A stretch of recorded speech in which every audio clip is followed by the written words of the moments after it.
Madame, Monsieur, bonsoir et bienvenue dans notre journal régional de 19 heures. Merci de votre attention. Voici d'abord les titres de cette édition du 29 novembre 2015. Pas de campagne électorale pendant la fête des abîmes. Le maire Éric Jalton décrète la trêve et la communion. Fin du salon du voyage, beaucoup de visiteurs ont directement procédé à des réservations auprès des exposants. Le comité régional de cyclisme a sanctionné Ruffin-et-Turpin d'1 mois et de 15 jours de suspension. Le journal Jean-Luc Icard. À la veille de la COP21, ce sommet mondial pour le climat qui réunit à Paris à compter de demain donc quelques 150 chefs d'État, des organisations citoyennes ont choisi de manifester pour inviter ces dirigeants à prendre de véritables décisions, des mesures concrètes pour protéger la planète et en particulier pour lutter contre le réchauffement climatique. Une cinquantaine de pays dans le monde ont ainsi vu défiler hier des manifestants, quelques rassemblements, des marches silencieuses. En Guadeloupe, c'est cet après-midi que s'est tenu un rassemblement sur la place de la Victoire à Pointe-à-Pitre. Muriel Barlagne. Ils avaient carte blanche pour écrire des messages à afficher sur des murs d'expression, tous en rapport avec la protection de l'environnement. Ils étaient là dès 15 heures sur la place de la Victoire pour le Rassemblement pour le climat, dans l'espoir de peser auprès des décideurs internationaux. On espère avoir 250 personnes au total. Alors on sait qu'il y en a qui sont là, qui sont très ponctuels et qui ne resteront pas jusqu'à 4 heures. Il y en a d'autres qui vont arriver à 4 heures, mais on espère qu'au final, 250 personnes seront venues ici nous voir. Près de 200 participants effectivement présents se sont pris par la main afin de créer une chaîne humaine. Un geste symbolique pour afficher leur volonté d'aller vers le changement ensemble. Les enjeux sont de taille, réduire les émissions mondiales de gaz à effet de serre de 40 à 70% d'ici à 2050 et atteindre la neutralité carbone au plus tard à la fin du siècle, selon les préconisations du groupe d'experts intergouvernemental sur l'évolution du climat. L'idée, éviter un réchauffement de 2 degrés supplémentaires. La nature nous donne beaucoup, celle qui nous nourrit, nous donne l'air qu'on respire et nous en échange, on lui donne pas grand-chose à part de la pollution et on a tendance à prendre et pas trop à donner. Le réchauffement climatique, ça provoque des dégâts considérables. On sait que certaines îles bientôt vont avoir un exode au niveau de leur population. Bon, nous, on ne peut pas encore dire que ce sera notre cas, mais qui sait, donc il vaut mieux qu'on commence à réfléchir à ce genre de problématique. Après une petite marche vers la mer, c'est Jean-Marie Flower, un lanceur d'alerte sur la contrainte carbone, qui a pris la parole. Pour lui, il reste encore beaucoup à faire en France concernant la transition énergétique. Il faut augmenter les efforts et pour ça, y compris en Guadeloupe, ça veut dire revoir nos habitudes de consommation, ça veut dire revoir peut-être la tarification des carburants, de l'électricité. C'est des mesures qui sont très impopulaires peut-être à court terme, mais si elles sont bien expliquées et surtout si on peut arriver à les compenser en chassant les gaspillages auprès de tous nos concitoyens, et bien finalement on peut réussir à se mettre sur la bonne trajectoire pour qu'en 2050, la Guadeloupe sera effectivement beaucoup plus autonome en énergie. Comme près de 50 pays dans le monde, la Guadeloupe a souhaité ainsi apporter sa contribution. Pour faire entendre sa voix, l'île a rejoint Avaz, un mouvement citoyen mondial en ligne. La photo géante de cet après-midi et des films devraient y être envoyés afin d'être diffusés lors de la COP21. Politique maintenant, à une semaine tout juste du premier tour des élections régionales. Certains s'attendaient à la fête des abîmes à quelques signes politiques bien marqués. Eh bien non, le maire Éric Jalton a décrété une trêve républicaine. Il s'est donc refusé à politiser ce moment de communion pour sa ville. Explication Karine Gelman. Pavillon haut aux abîmes, à l'occasion d'un dépôt de gerbes en hommage aux jeunes disparus de la commune, le maire s'est accordé une demi-journée de pause dans la campagne pour les régionales. C'est une trêve, en tout cas pendant ce temps républicain, c'est-à-dire le vin d'honneur, le défilé, les allocutions des responsables politiques et institutionnels. Il y a trêve, ce n'est pas le lieu d'attaque ad hominem frontale. Il y a peut-être des petites allusions subtiles, mais il n'y aura pas de campagne électorale proprement dit comme on le connaît autrement. Non, c'est vraiment une trêve républicaine. Une trêve donc pour rappeler également leur combat commun pour la Guadeloupe. Je crois que nous devons, nous élus, donner à le spectacle d'oublier à un moment donné nos appartenances politiques pour les grands moments de la Guadeloupe, que ce soit des bons ou des mauvais moments, nous retrouver ensemble. On l'a fait tous ensemble lors quand on est allé au mémorial pour dire non plus jamais ça dans le cadre des massacres, je dirais, de Paris. Trop souvent, de par nos comportements d'ailleurs, les jeunes sont réticents à venir partager des moments politiques de réflexion. La fête se poursuit jusqu'au 20 décembre prochain. En attendant, rendez-vous au stade pour fêter les associations. Un rendez-vous incontournable, bien que la date ait été décalée en raison des élections régionales.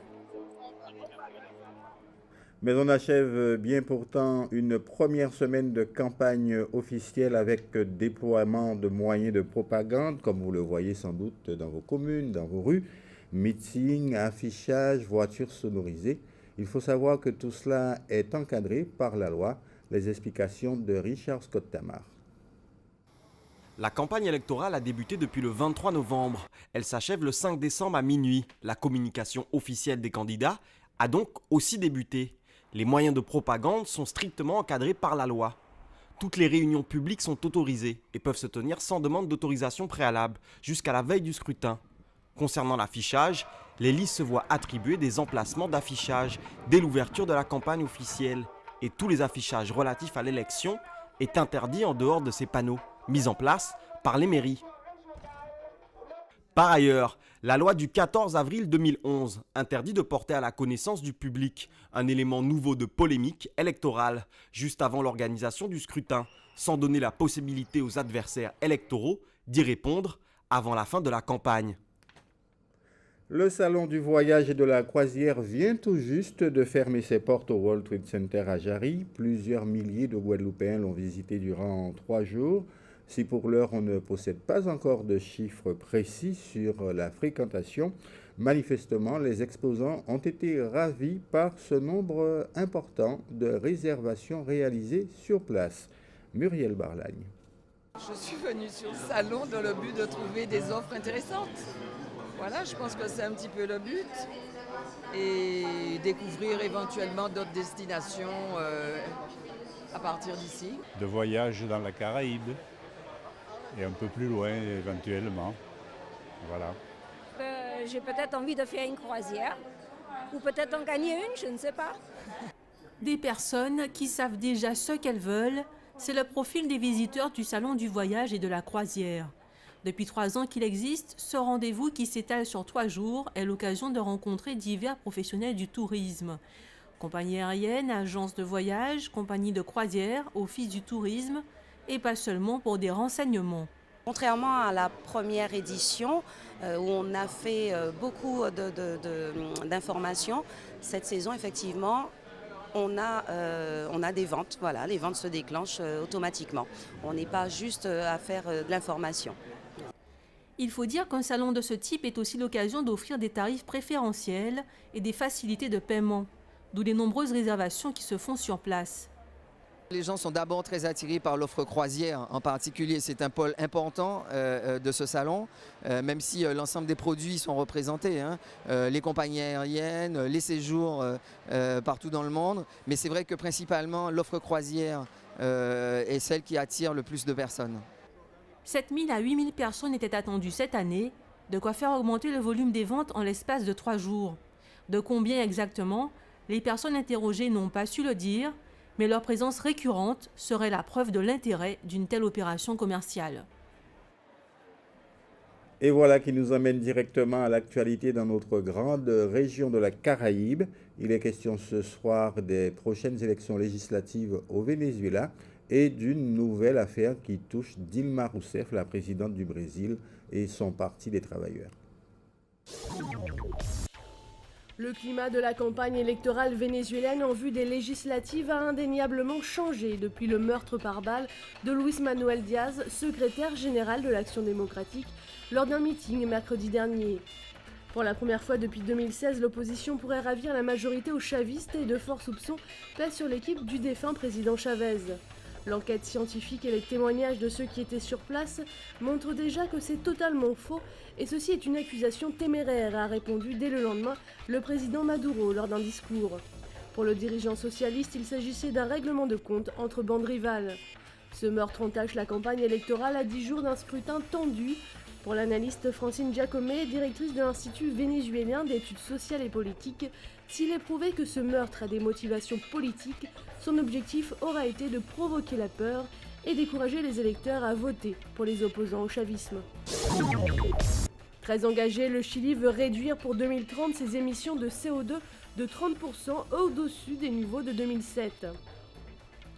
Le Chili porte notamment ses efforts sur le déploiement des énergies renouvelables qui devraient représenter 20% du mix énergétique en 2025.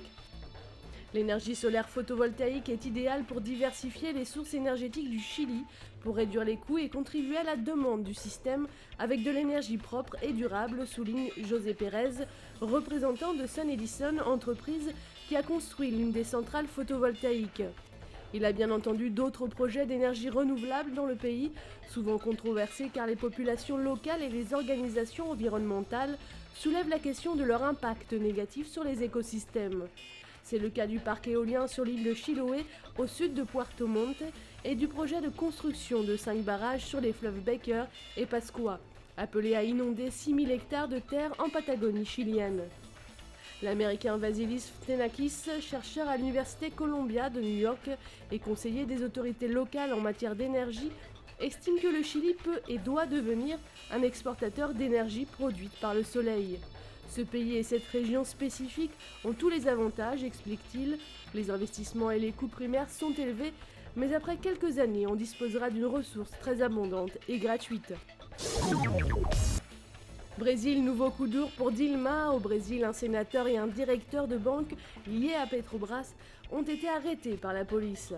Tous deux sont accusés d'avoir fait obstruction à l'enquête sur le versement de rétrocommissions du géant Petrobras vers le Parti des travailleurs dont sont issus Lula da Silva et l'actuelle présidente Dilma Rousseff. Alcidio do Amaral, le chef du Parti des travailleurs au Sénat brésilien, a été arrêté à Brasilia alors que le banquier André Esteves a été interpellé à Rio de Janeiro. C'est la première fois que la justice brésilienne a procédé à l'arrestation d'un homme politique dans ce vaste scandale de corruption qui éclabousse le parti au pouvoir. Il faudra peut-être supprimer de notre vocabulaire toutes ces expressions où le mot chien est synonyme de mauvaise vie, voire de déchéance. Car en Guadeloupe, le chien est de plus en plus choyé, bichonné même, et cela finit par engendrer un véritable secteur économique en pleine expansion, un secteur qui a aussi son salon.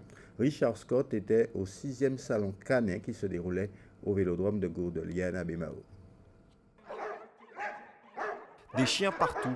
Au 6e salon canin ce week-end, le meilleur ami de l'homme est à l'honneur. Il y a des exposants proposant des produits dédiés à nos chers amis à 4 pattes, mais aussi des démonstrations canines. Les chiens lèvent la patte, se couchent, mais aussi attaquent, sur ordre de leur maître. Il y a vraiment 2 volets. Il y a à la fois le volet totalement sino, on est tous des passionnés du chien, des amoureux du chien, et ce salon canin, c'est un plateau en or sur lequel on peut se rassembler, voir de belles choses, rencontrer des gens qui ont une passion commune. Et puis le deuxième volet, c'est présenter une filière qui a de l'avenir, puisqu'on a quand même un grand pourcentage de nos agents, quand ils sortent avec leur diplôme, qui ont immédiatement un emploi. Et je crois qu'aujourd'hui, ce n'est pas un détail dans notre société de dire à un jeune, viens te former et quand tu sors, tu auras un salaire. Loin d'être une simple passion, le marché canin est en véritable essor. Par exemple, l'alimentation pour chiens représente un marché estimé à 55 milliards d'euros, rien qu'en France. Notre vocation principale, c'est le conseil. Donc c'est vrai que on a une passion qui est celle du chien. On aime la faire partager, c'est notre but. Aujourd'hui, on rencontre effectivement beaucoup de nos clients qui viennent au magasin, qui nous suivent, qui suivent nos conseils sur l'alimentation.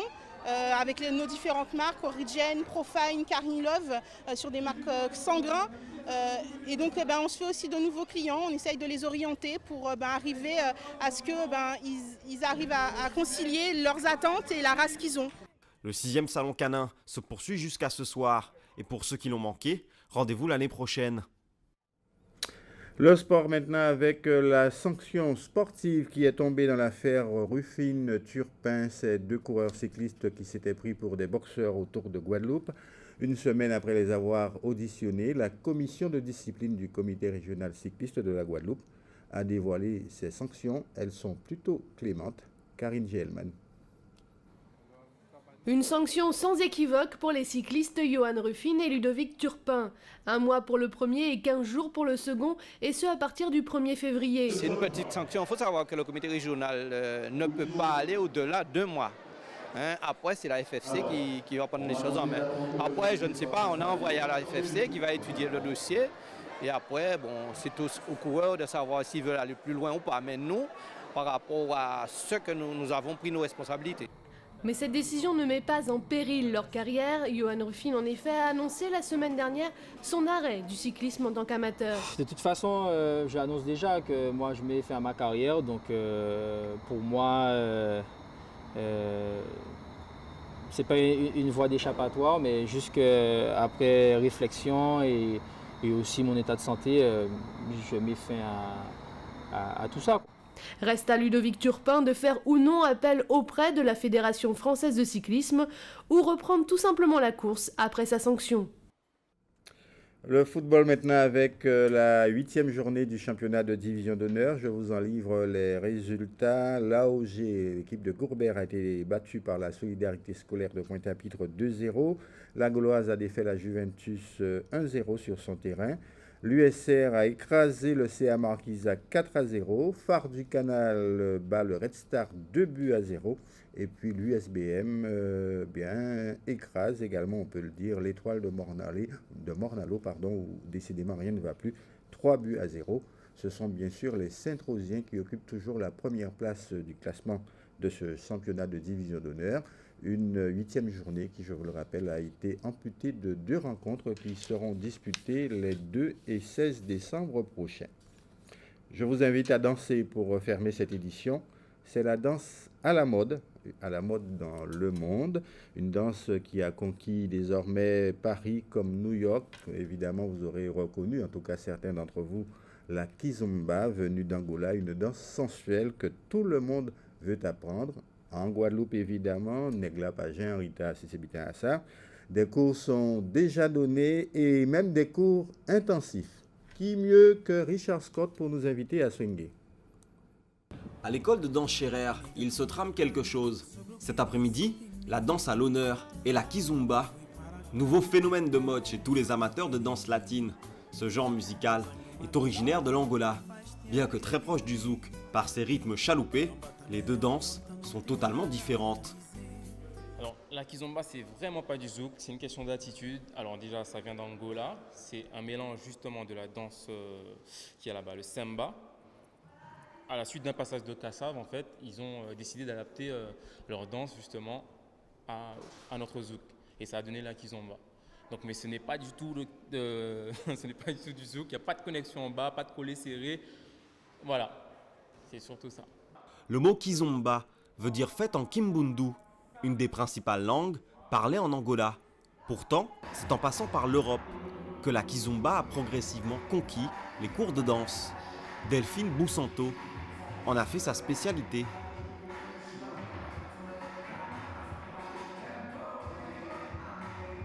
Je suis passée par beaucoup d'influences de danse, danse africaine, hip-hop, dancehall, modern jazz, voilà, beaucoup d'influences.